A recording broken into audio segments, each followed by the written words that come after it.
अपनी बहन स्वीकार करके इतनी कम उम्र में देश की सबसे बड़ी पंचायत दे देगा। आज मेरा फर्ज है कि मैं अपने मुसलमान भाइयों के साथ साथ अपने हिंदू भाई की आवाज उनसे पहले उठाने का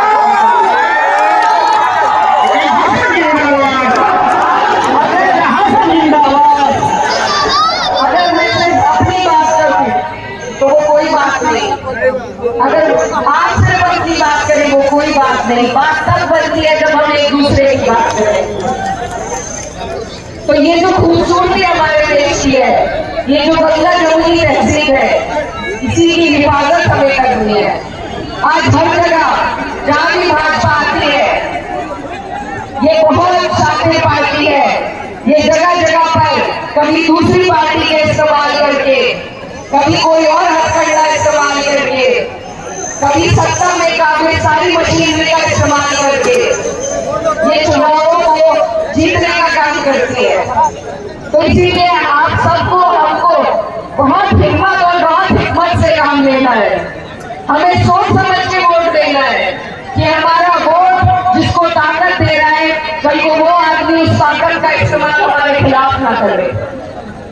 जेडीयू ने जो आपके साथ किया, मैं आपको याद दिलाना चाहती हूँ, आपने उन्हें चुनाव जिताए। ये जो सरकार में आज बैठे गद्दे नशी हुए, ये आपकी वजह से बैठे हैं। उन्हें आपने जिताया था, लेकिन उन्होंने क्या किया? जब वक्त का बिल आया, मैं इस बात की गवाह हूँ, उन्होंने सबसे पहले आपके खिलाफ उस बिल का समर्थन किया। हमारे पीठ में छुरा बोलने का काम किया। आज अगर हम उसका बदला नहीं लेंगे तो हमारी लड़ाई कौन लड़ेगा? और हम ये लड़ाई लाठी डंडों से नहीं लड़ सकते। अगर कोई जरिया हमारे पास है तो वो सिर्फ अपने वोट का जरिया है। जब वक्त के लिए विरोध प्रदर्शन हो रहा था, हम जगह जगह पूरे देश में घूमे और हमने तब ये इख्तियार किया था कि जब बिहार का चुनाव होगा तो इस धोखे का बदला बिहार के लिए जेडीयू को देने का काम करेंगे। बताइए करेंगे? इतनी सारी योजना, इतनी सारी आपके खिलाफ आज वक्त एक उदाहरण है। अब आप पे एफआईआर लगाया जा रहा है। वो दिन दूर नहीं, अमित शाह जी कह चुके हैं कि एनआरसी लागू करेंगे। हम कब तक इनसे इसी तरीके से लड़ाई करेंगे?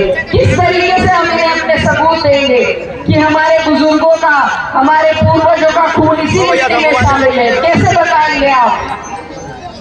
इनके मंसूबों को हमें इसी वक्त फेल करना होगा।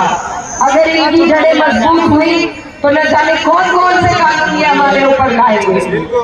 और मैं ये कहना चाहती हूँ, ये जो राजनीति है ये नंबरों का खेल है, आंकड़ों का खेल है। ये जब तक आंकड़े हमारे हक में नहीं होंगे तब तक हम आगे नहीं बढ़ पाएंगे।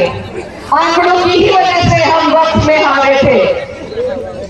ऐसा मत कीजिए कि दोबारा आंकड़ों की वजह से हम बिहार में भी हार जाए। आपके यहाँ से जो विधायक है उनके हक में ये आंकड़े होने चाहिए। आपका एक एक वोट इनके हक में होना चाहिए, तभी जाकर आपकी सरकार बनेगी। और प्रत्याशी नहीं देखने हैं हमें सिर्फ ये देखना है कि हमारी सरकार कैसे बन सकती है। क्योंकि ये जो माहौल है जो पैदा किया जा रहा है, ये तभी बदलेगा जब ये सरकार बदलेगी। ये हालात तभी बदलेंगे जब सरकार बदलेगी। और ऐसा मैं इसलिए कह रही हूँ क्योंकि मैं खुद एक जनप्रतिनिधि हूँ। उत्तर प्रदेश में मगर हमारी सरकार नहीं है, तो हम उस तरीके से अपने लोगों के काम नहीं कर सकते जितना हम करना चाहते हैं। उस तरीके से हम अपनी ताकत का इस्तेमाल नहीं कर सकते। मुख्यमंत्री के हाथ में वो ताकत है कि अगर कोई ऐसा काला कानून आपके लिए बनता है तो वो अपनी कलम की ताकत से उसे आपके प्रदेश में रोक सकता है। तो इसीलिए जरूरी है कि हम अपनी सत्ता बनाएं, अपने लोग सत्ता में बिठाएं। और वो तभी हो सकता है जब हम आंकड़ों को कागज पे समझे कि कैसे हम जीत रहे हैं। हमारा वोट अगर राजद को पड़ता है यहाँ पे तो मुझे पूरी उम्मीद है ये सीट आप जीतेंगे और एक एक सीट जीत कर ही सरकार बनेगी। आपसे मेरी एक गुजारिश है कि ये जो हमारे देश की खूबसूरती है, हमारे देश का जो संविधान है, जो हमें वोट का अधिकार दे रहा है, जो हमें इस देश में सर उठा के जीने का अधिकार दे रहा है, उसकी लड़ाई अगर आप तो चुनाव के माध्यम से लड़ते हैं और उस लड़ाई को आपको जीतना है।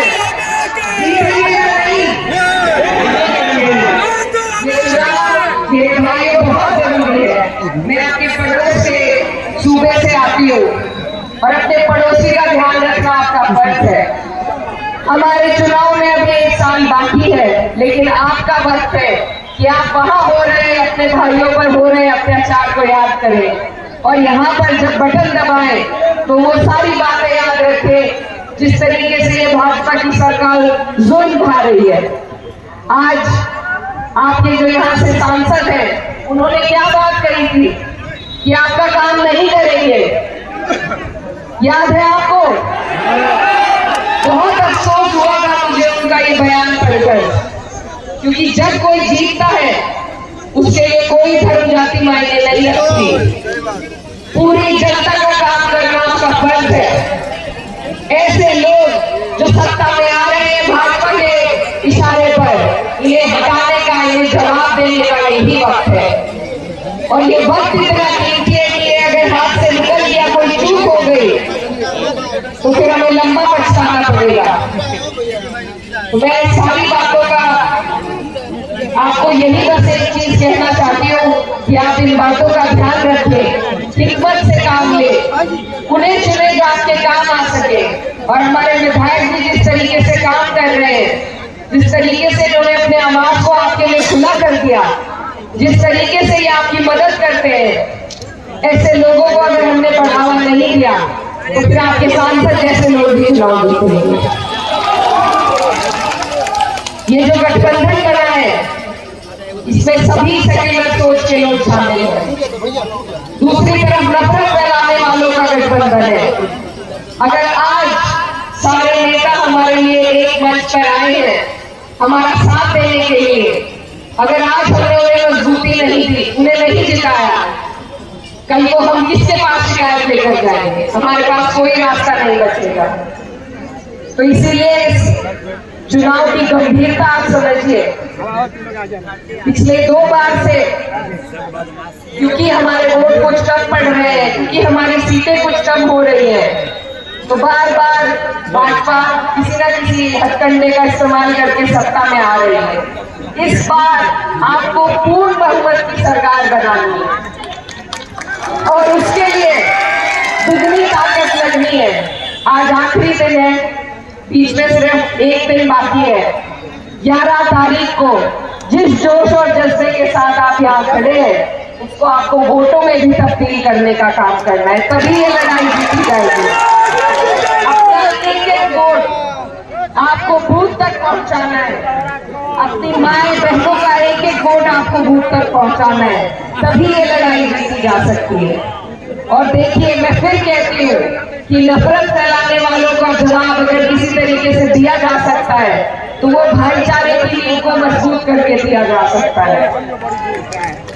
याद रखिए, जब वक्त का बिल आया था, हम सिर्फ 24 सांसद थे जो मुसलमान थे, बाकी 208 जो हमारे साथ कंधे से कंधा मिलाकर खड़े हुए वो हमारे हिंदू भाई थे।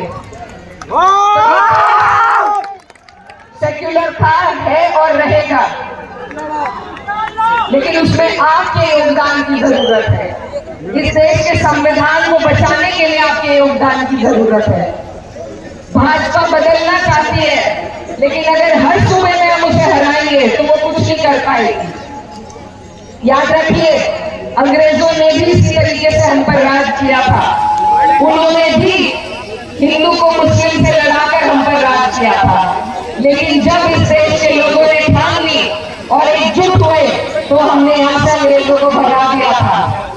ये नए दौर के अंग्रेज है भाजपा वाले, इनको भी इसी तरीके से हराया जा सकता है। जब हिंदू और मुस्लिम अपना हाथ जोड़ ले तो कोई ताकत नहीं जो भाजपा को सत्ता पे बिठा सकेगी।